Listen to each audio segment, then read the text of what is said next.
ओम श्री महागणाधिपति समेत भवानी माता समेत शंकर स्वामिने नमः। सभी मित्रों को नमस्कार। मैं आपका सनातन स्वामी। आज का विषय है, हम 3 महान शिव भक्तों के बारे में जानेंगे। इन तीनों शिव भक्तों को बांधता हुआ एक सूत्र है। ये क्या है? इन तीनों का अपनी माँ बाप का द्वारा दिया गया नाम से कम और भगवान के दिया गया नाम से ज़्यादा जगत प्रसिद्ध हैं। लेकिन इन तीनों महान शिव भक्त होते हुए उन लोगों को कृत्यों के कारण एक अधम है, एक मध्यम है, एक उत्तम है।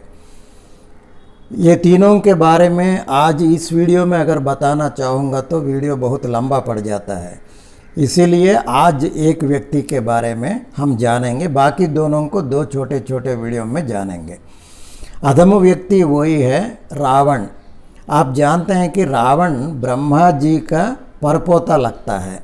ब्रह्मा जी का पुत्र है प्रजापतियों में पुलस्त्य। पुलस्त्य का पुत्र है विश्रावण या विश्रावसु। विश्रावण और उनके एक पत्नी का नाम है कैकसी। उनके संतान में रावण प्रथम है, कुंभकर्ण, विभीषण और शूर्पणखा। लेकिन रावण का माँ बाप द्वारा दिया गया नाम है पौलस्त्य ब्रह्म। तो जब ये बच्चे बड़े हो गए हैं तब इन लोगों को जान गया कि ब्रह्मा जी उनके परदादा लगते हैं, तो ब्रह्मा जी के लिए तपस्या करने के लिए इच्छुक होकर तपस्या किया। घोर तपस्या करने के बावजूद भी ब्रह्मा जी प्रकट नहीं हुए। रावण जो है मतलब पौलस्त्य ब्रह्म बचपन से ही जिद्दी किस्म के व्यक्ति रहा। तो उन्होंने ब्रह्मा जी को चेतावनी दिया कि सावधान किया कि आप अगर प्रकट नहीं होंगे तो मैं अपनी जान दे दूंगा करके अपना सर काट लिया। तो तपोबल से वो सिर दोबारा जो है जुड़ने लगा। वैसे 9 बार किया है। तब ब्रह्मा जी प्रकट हुआ। प्रकट होते हुए बोला कि मैं बहुत प्रसन्न हूँ पौलस्त्य ब्रह्म तुम्हारी तपस्या से, और जितने बार तुमने सर काटा वो सब तुम्हारे अतिरिक्त सर बन जाएंगे। आज से तुम जो है दशानन, दशग्रीव, दशकंठ के रूप में जगत में जाने जाओगे और तीनों लोकों में तुम अजय बनकर रहोगे इत्यादि वरदान देकर अंतर्धान हो गया।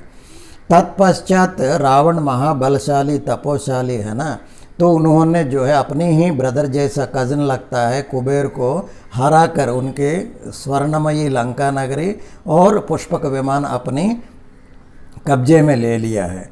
तो पुष्पक विमान में जो है एक बार उन्होंने जाते वक्त पुष्पक विमान कैलाश पर्वत के प्रांत में रुक गई है। तो आश्चर्य होकर उतर कर देखा तो वहाँ कैलाश पर्वत के द्वार पर जो है नंदी खड़ा रहा। नंदी से पूछा कि इधर कौन रहता है, मैं देखना चाहता हूँ। तो नंदी जी ने बोला अभी जाने के लिए किसी का अनुमति नहीं है। भगवान शंकर और माँ पार्वती जो है एकांत में बैठे हुए हैं, किसी को अनुमति नहीं है। तो रावण ने बोला कि तुम नहीं जानते हो मैं कौन हूँ, मैं अभी जाना चाहता हूँ। तो उन्होंने ये अहंकारी होकर बोला अगर तुम अभी मेरे को नहीं छोड़ा अंदर तो ये कैलाश पर्वत को मैं उठा के लंका नगरी ले जाऊंगा और बाद में देखूंगा कौन वास करता है उधर। तो नंदी ने समझा कि ये जो है मजाक में बोल रहा है। तो उन्होंने चुनौती दिया कि अगर तुम समर्थ हो तो करके दिखाओ। रावण ने अपनी विराट स्वरूप में आके, दशकंठ स्वरूप में आके कैलाश पर्वत को टेढ़ी करके उसके अंदर अपने दोनों हाथ लग के उठाने के लिए प्रयत्न किया। सर्वज्ञ जो है भगवान शिव जान गया दशानन आया करके। शिव जी ने अपनी दाहिने टांगों के अंगुष्ठ से थोड़ा सा दबाया, बस कैलाश पर्वत जहीं की वहीं आ गया और उसके नीचे रावण का दोनों हाथ रह गया है। उस दबाव के कारण रावण ने पीड़ा से, बाधा से इतने जोर से चीख चिल्लाया, पुकारा जैसे कि प्रलयनाद हो गया हो या एक ही बार 1000 मेघ का गर्जन हो। इतनी चिल्ला रहा पीड़ा से। तब उन्होंने जितना भी प्रयत्न किया अपने हाथ निकालने के लिए संभव नहीं हुआ। नंदी ने बोला कि तुम बलवान हो तो वो महाबल बैठा हुआ है इधर, तुम्हारी बल का प्रयोग का कोई काम नहीं है, इधर कुछ नहीं हो सकता। अगर चाहे तो तुम भगवान शिव जी को प्रसन्न करो। तब रावण ने स्तोत्र किया और भगवान शिव उनके सामने आकर बोला, हे दशानन, तुमने एक अभूतपूर्व रवम या रावम, ये दोनों का अर्थ है संस्कृत में चीखना, चिल्लाना, पुकारना, ध्वनि करना। ऐसी ध्वनि तुमने किया है आज तक किसी ने नहीं किया, इसलिए आज से तुम रावण के नाम में जाने जाओगे, जगत प्रसिद्ध हो जाओगे करके भगवान शिव ने आशीर्वाद दिया। फिर रावण ने शिव जी का महान भक्त बन गया और अनेक दिव्य शस्त्रास्त्र भी प्राप्त किया और अपनी लंका नगरी चले गए। ये सब होते हुए भी रावण जो है ब्रह्म वंशज्ञ है, महान विद्वान है, चतुर्वेद पंडित है, नवव्याकरण पंडित है, तर्क पंडित है, सारी पूजा यज्ञ आदि विधि विधान में पंडित है, राक्षस कुल के राजा है, स्वर्ण नगरी लंका के अधिपति है, तीनों लोकों में अजेय है, आदित्य, यक्ष, किन्नर, गंधर्व, सिद्ध, साध्य इत्यादि सारी देवगणों का अपनी दास्य बना के, बंदी बना के रखा हुआ है।